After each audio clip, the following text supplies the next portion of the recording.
이 이야기는 병원이나 제약회사에서는 절대 먼저 꺼내지 않는 이야기입니다. 왜냐하면 그들은 당신이 평생 당뇨 환자라는 이름표를 가슴에 단 채 매달 꼬박꼬박 병원의 문을 열고 들어와 진료를 받고 약을 타가는 것을 통해 막대한 돈을 벌어왔기 때문입니다. 오늘 제가 여러분께 드리려는 이야기는 어쩌면 55년간 쌓아온 의사로서의 제 모든 것을 걸어야 하는 아주 위험하고 외로운 양심 고백일지도 모릅니다. 동료 의사들에게는 현실을 모르는 늙은 의사의 이상론이라며 비난받을지도 모르고 제약회사로부터는 불편한 시선을 받게 될지도 모릅니다. 하지만 저는 더 이상 침묵할 수 없습니다. 당뇨병이라는 거대한 절망 앞에서 합병증의 공포에 매일 밤 잠 못 이루며 고통받는 수많은 환자들의 눈물을 더 이상 외면할 수 없기 때문입니다. 당신의 남은 인생, 당신의 삶의 질이 걸린 문제이기 때문입니다. 선생님, 당뇨는 평생 관리해야 하는 병이라면서요? 그냥 이렇게 약 먹고 살다 죽는 게 제 운명인가 봅니다. 이것은 제가 지난 55년간 진료실에서 가장 많이 그리고 가장 가슴 아프게 들었던 말입니다. 하지만 여러분, 오늘 저는 이 말을 완전히 뒤집으려 합니다. 당뇨는 평생 관리하는 병이 아닙니다. 당신의 의지와 올바른 노력으로 얼마든지 그리고 반드시 졸업할 수 있는 병입니다. 10년이 넘도록 하루에도 몇 번씩 손가락을 찔러가며 혈당을 재고 먹고 싶은 음식을 앞에 두고도 숟가락을 내려 놓아야 했던 한 환자분이 단 7달 만에 모든 약을 끊고 정상 혈당으로 돌아가셨던 일도 제 진료실에서는 더 이상 놀라운 기적이 아닙니다. 당신의 나이가 70을 넘었든 80을 넘었던 상관없습니다. 10년, 20년 넘게 지긋지긋한 당뇨를 알아오셨다 해도 결코 늦지 않았습니다. 오늘 제가 당뇨 졸업을 위한 그 구체적인 방법, 그 길고 외로운 여정의 지도를 당신의 손에 쥐어드릴 것입니다. 안녕하세요. 대한민국 당뇨 인구가 2,200만 명을 넘어 5명 중 2명이 당뇨거나 당뇨 전 단계인 슬픈 시대를 살아가고 있는 지금 환자들의 당뇨 졸업을 돕는 것을 제 인생의 마지막 소명으로 삼고 있는 88세 내분비핵과 의사 박진우입니다. 저는 오늘 당신도 반드시 당뇨를 졸업해야만 한다는 절박한 메시지를 제 인생의 모든 경험을 담아 전하기 위해 이 자리에 섰습니다. 통계에 따르면 우리나라 성인들이 느끼는 질병 부담, 즉 삶의 질을 가장 크게 떨어뜨리는 질병 부동의 1위는 바로 당뇨병입니다. 하루 종일 무엇을 먹을까 혈당이 오를까 노심초사하며 스트레스를 받고 그럼에도 불구하고 언제 찾아올지 모르는 끔찍한 합병증의 공포에 떨어야 하기 때문입니다. 말초신경이 망가져 발을 잘라내고 신장이 망가져 평생을 기계에 의지해 투석을 하고 망막이 망가져는 이에 얼굴을 더 이상 볼 수 없게 되는 그 끔찍한 합병증 말입니다. 하지만 여러분 너무 절망하지 마십시오. 아주 다행스럽게도 당뇨를 탄한 법만이라도 제대로 졸업하는 것만으로도 이런 끔찍한 합병증의 위험이 절반 가까이 줄어든다는 수많은 연구 결과가 있습니다. 평생 당뇨를 안고 사는 것이 당연하다고 그것이 당신의 운명이라고 받아들이셨겠지만 그 무서운 합병증의 사슬을 끊어내기 위해서라도 우리는 반드시 단 한 번은 당뇨 졸업이라는 위대한 도전에 나서야만 합니다. 지금 제 이야기가 단 한 사람의 인생이라도 절망의 늪에서 구할 수 있다고 믿으신다면 구독과 좋아요로 이 외로운 외침에 힘을 실어주시길 간절히 부탁드립니다. 여러분의 건강하고 존엄한 노후를 제 모든 것을 걸고 진심으로 응원합니다. 지금부터 제 의사 인생 55년의 모든 경험과 지식을 걸고 깨달은 진실, 당신도 반드시 당뇨를 졸업할 수 있습니다. 그 구체적이고 실질적인 방법에 대해 아주 자세히 말씀드리겠습니다. 한 문장도 한 단어도 놓치지 마십시오. 오늘 이 이야기가 당신을 평생의 족쇄에서 해방시켜줄 열쇠가 될 것입니다. 처음 오셨다면 구독과 좋아요로 제 이야기가 더 멀리 퍼져 나갈 수 있도록 도와주시길 바랍니다.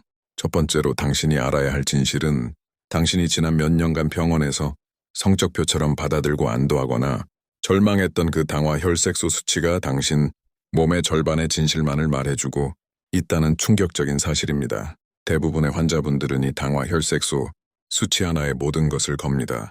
수치가 6.5% 미만으로 내려가면 내가 관리를 잘하고 있구나. 안심하고 7%를 넘어가면 이제 합병증이 오겠구나 절망합니다. 하지만 저는 지난 55년간 당화 혈색소 수치는 완벽에 가까웠지만 몇 년 뒤 심각한 합병 등으로 다시 저를 찾아온 수많은 환자들을 보아왔습니다. 왜 이런 일이 벌어지는 것일까요? 그것은 마치 밑 빠진 독에 물을 붓는 것과 같습니다. 독에 금이 가물이 줄줄 새고 있는데 그저 위에서 더 많은 물을 더 세게 들이부어서 수위를 간신히 맞추고 있는 것과 같은 이치입니다. 여기서 당화혈색소는 독 안에 수일 뿐 독 자체가 얼마나 망가졌는지는 전혀 보여주지 못합니다. 당신의 진짜 몸 상태, 즉 독이 얼마나 깨지고 금이 갔는지를 알기 위해서는 반드시 3가지 추가 검사를 통해 독의 상태를 확인해야 합니다. 첫째는 인슐린 저항성 검사입니다. 즉 우리 몸의 세포들이 인슐린이라는 열쇠에 얼마나 잘 반응하는지를 보는 검사입니다. 저항성이 높다는 것은 세포의 자물쇠가 녹슬어서 열쇠가 잘 안 먹히는 상태를 의미합니다. 둘째는 인슐린 분비능 검사입니다. 당신의 췌장, 즉 인슐린 열쇠를 만드는 공장이 얼마나 건강한지, 얼마나 지쳐 있는지를 직접적으로 들여다보는 검사입니다. 셋째는 합병증을 미리 예측하는 모세, 혈관 상태 검사입니다. 온몸 구석구석 퍼져 있는 가느다란 혈관들이 이미 막히거나 터지고 있지는 않은지 확인하는 것입니다. 얼마 전 한 대기업의 부장이라는 40대 중반의 남성 환자분이 저를 찾아오셨습니다. 그는 늘 스트레스에 시달렸고 잦은 회식과 불규칙한 식사에도 불구하고 당뇨약을 꾸준히 복용하며 당화혈색소 수치를 6.8%로 아주 잘 유지하고 있었습니다. 스스로도 아주 관리를 잘하는 모범적인 환자라고 생각하고 있었죠. 저는 그에게 이 3가지 추가 검사를 제안했습니다. 그는 의아해하며 물었습니다. 원장님, 저는 당화혈색소도 좋은데 굳이 비싼 검사를 더 할 필요가 있을까요? 저는 그의 눈을 보며 진지하게 말했습니다. 부장님, 지금 하시는 일도 보고서의 최종 결론, 숫자만 보시진 않으시죠? 그 결론이 나오기까지의 과정과 데이터가 더 중요하지 않습니까? 우리 몸도 마찬가지입니다. 그는 마지못해 검사에 동의했습니다. 그리고 일주일 후 검사 결과를 앞에 둔 그의 얼굴은 하얗게 질려 있었습니다. 그의 당화혈색소는 분명 63%였지만 33%였지만 그의 췌장은 정상인의 3배에 달하는 인슐린을 미친 듯이 뿜어내고 있었습니다. 인슐린 저항성 수치는 최악이었고 모세 혈관 검사에서는 이미 초기 망막병증의 징후까지 보였습니다. 그는 겉보기엔 멀쩡했지만 그의 몸속은 이미 전쟁터였던 것입니다. 그는 자신의 진짜 몸 상태를 알게 된 후에야 비로소 모든 것을 바꾸기 시작했습니다. 그는 술자리를 줄이고 맵고 짠 음식을 끊었으며 점심시간마다 회사 주변을 30분씩 걸었습니다. 저는 인슐린 저항성의 주된 원인 간 기능 저하와 지방간을 개선하는 치료에 집중했습니다. 간이 건강을 되찾자 그의 몸은 마치 마법처럼 적은 양의 인슐린만으로도 혈당을 효율적으로 조절하기 시작했습니다. 그리고 6개월 후 그는 당뇨약을 절반으로 줄일 수 있었습니다. 이것이 바로 근본 치료입니다. 여러분 제발 부탁입니다. 당화, 혈색소라는 숫자 뒤에 숨겨진 당신의 진짜 몸 상태를 들여다보십시오. 그것이 당뇨 졸업으로 가는 흔들리지 않는 첫걸음입니다. 두 번째로 당신이 알아야 할 진실은 만약 당신이 다른 사람들처럼 뚱뚱하지 않고 오히려 말랐는데도 혈당이 높다면 그 이유가 따로 있다는 것입니다. 이것이야말로 서양인의 당뇨와는 근본부터 다른 한국형 당뇨의 가장 큰 비밀이자 비극입니다.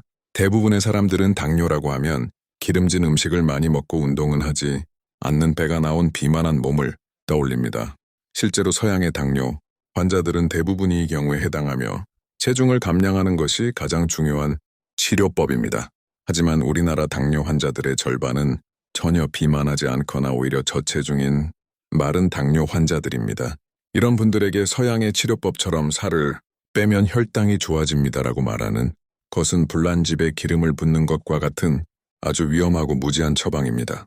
그분들은 이미 저를 찾아와 눈물로 하소연하십니다.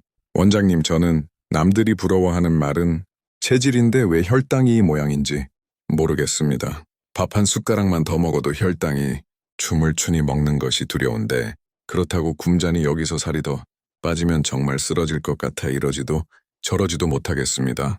이분들에게 무조건적인 체중 감량이나 유행처럼 번지는 극단적인 탄수화물 제한 식단은 오히려 췌장 기능을 더욱 망가뜨리고 근육을 소실시켜 몸을 돌이킬 수 없는 상태로 만드는 지름길이 될 수 있습니다. 한국형 당뇨의 두 번째 그리고 더 근본적이고 슬픈 비밀은 바로 우리가 유전적으로 서양인에 비해 췌장의 크기가 작고 그 기능 또한 약하게 태어났다는 것입니다.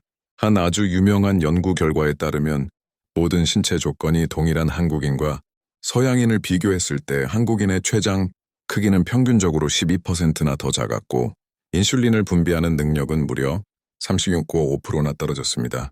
정말 억울하고 분한 일 아닙니까? 우리는 태어날 때부터 자동차로 치면 경차 수준의 작은 엔진을 가지고 태어난 셈입니다. 그런데 서양인들처럼 대형 트럭처럼 음식을 싣고 달리려고 하니 엔진이 금방 과열되고 고장날 수밖에 없는 것입니다. 그러다 보니 서양인에 비해 훨씬 젊은 나이에 훨씬 마른 체격으로도 당뇨에 걸리기가 쉽고 한번 당뇨가 생기면 췌장이 금방 지쳐버려 악화되기도 훨씬 쉽습니다. 제가 진료했던 60대 여성 환자분이 지금도 눈앞에 선합니다. 평생을 교직해서 아이들을 가르치다 정년 퇴직하신 아주 고운 분이셨습니다. 키는 160cm에 몸무게는 45kg. 누가 봐도 가녀린 체격이었지만 그녀의 당화혈색소는 10%가 넘었고 그녀는 깊은 우울증과 절망에 빠져 있었습니다.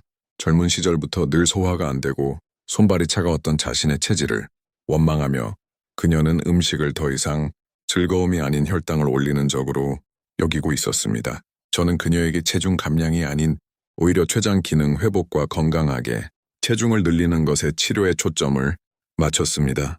약해진 췌장의 기능을 되살리고 기력을 보충하는 한약재를 처방하는 동시에 양질의 단백질과 건강한 지방을 섭취하여 근육량을 늘리도록 했습니다. 그녀가 음식을 더 이상 두려워하지 않고 먹는 즐거움을 되찾을 수 있도록 오랜 시간 상담하며 마음을 어루만져 주었습니다. 결과는 기적과도 같았습니다.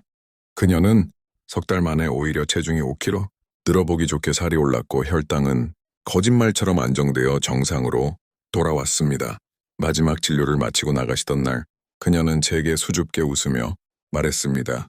원장님, 저 지난 주말에 30년 만에 처음으로 빵집에 가서 맘껏 빵을 먹었습니다. 혈당도 괜찮았어요. 이제야 다시 살맛이 납니다. 그 순간의 감격은 아마 평생 잊지 못할 겁니다. 약한 췌장을 회복시키는 것. 그것이 한국형 당뇨 치료의 핵심입니다. 집에서 쉽게 할 수 있는 방법도 있습니다. 평소에 구부정한 등을 곱게 펴는 것만으로도 췌장이 위치한 등 쪽 흉추 7, 8번 주변의 압박을 줄여 혈액순환을 돕습니다. 그리고 예로부터 기력을 보호하고 췌장, 세포 회복에 도움이 된다고 알려진 황이라는 약재를 구해서 차로 연하게 끓여 물처럼 수시로 드시는 것도 아주 좋은 방법입니다. 기억하십시오. 당신이 만약 마른 당뇨라면 당신의 치료법은 서양인과 달라야 합니다. 살을 빼야 한다는 낡고 위험한 고정, 관념에서 벗어나 나의 작고 약한 췌장을 어떻게 보듬고 회복시킬 것인가에 집중해야 합니다. 내 몸의 종류와 체질을 정확히 아는 것, 그것이 당뇨 졸업으로 가는 두 번째 황금 열쇠입니다. 세 번째 진실은 지긋지긋한 당뇨약을 끊고 내 몸의 주도권을 되찾는 가장 확실한 방법이 이미 당신의 매일매일의 삶 속에 있다는 것입니다. 그것은 바로 3대 원칙의 준수와 궁극의 식사법 실천입니다. 이 두 가지만 제대로 이해하고 행하신다면 당신의 몸은 야없이도 스스로 혈당을 조절하는 놀라운 능력을 발휘하기 시작할 것입니다. 당뇨 졸업을 위해 집에서 반드시 실천해야 할 제5년 진료 인생의 정수가 담긴 3대 원칙은 다음과 같습니다. 첫째, 저녁 식사를 마친 후 잠자리에 들기 전까지 최소 4시간 동안은 맑은 물 외에 아무것도 입에 대지 않는 것입니다. 과일 한 조각, 우유 한 잔, 견과류 한 줌도 허용되지 않습니다. 이 저녁 공복 시간은 하루 종일 시달린 당신의 췌장이 비로소 편안하게 휴식을 취하고 재충전할 수 있는 유일한 시간입니다. 둘째, 당신이 즐겁게 할 수 있는 어떤 운동이든 찾아서 꾸준히, 특히 우리 몸 근육의 70%가 모여있는 하체 근육을 키우는 운동을 하는 것입니다. 근육은 혈당을 저장하는 거대한 창고와 같습니다. 운동을 통해 이 창고의 크기를 늘려 놓으면 식사 후 혈액 속에 넘쳐나는 포도당을 안전하게 저장하여 혈당이 급격히 오르는 것을 막아줍니다. 셋째, 매일 밤 최소 7시간 이상 가능한 한 같은 시간에 잠자리에 들어 깊고 질 좋은 수면을 취하는 것입니다. 잠이 부족하면 우리 몸은 스트레스 호르몬인 코르티솔을 대량으로 분비하고 이 코르티솔은 간에서 포도당을 뿜어내게 만들어 다음날 아침 공복, 혈당을 폭등시키는 주범이 됩니다. 이 세 가지 원칙을 효과적으로 실천하고 스스로의 변화를 확인하기 위한 최고의 도구가 있습니다. 바로 집집마다 하나씩은 있는 탁상 달력입니다. 저는 제 모든 환자들에게 매일 아침 눈을 뜨자마자 공복 혈당을 재서히 달력에 직접 숫자를 적게 합니다. 그리고 그날 혈당이 유난히 높거나 낮은 날에는 그 이유가 무엇일지 어제의 하루를 복귀하며 그 옆에 작은 글씨로 메모하게 합니다. 예를 들어 삼겹살에 소주 11시 취침하는 경우는 185 저녁 6시 식사 후 4시간, 공복 8시 반에 30분 산책 10시, 취침하는 경우 멜기스오 이렇게 말입니다. 이것이 바로 공복 혈당 달력입니다. 이것을 썩만 꾸준히 기록하면 당신은 그 어떤 명의보다 당신 몸에 대해 더 잘 아는 최고의 주치가 될 수 있습니다. 무엇을 먹고 언제 자고 어떤 활동을 했을 때 내 몸이 어떻게 반응하는지를 데이터로 파악하게 되기 때문입니다. 그리고 식사법에 대한 아주 간단하지만 강력한 궁극의 팁이 있습니다. 혈당, 스파이크를 막는 가장 쉬운 방법으로 식사법입니다.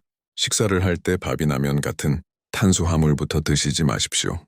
식탁에 앉으면 가장 먼저 나물이나 샐러드 같은 채소를 충분히 드십시오. 식이 섬유가 위장에 먼저 들어가 방어막을 쳐줍니다. 그 다음으로 두부, 생선, 고기, 달걀 같은 단백질 반찬을 드십시오. 마지막으로 맨 나중에 밥을 평소의 절반만 천천히 드시는 겁니다. 이 순서만 지켜도 혈당이 치솟는 것을 막을 수 있습니다.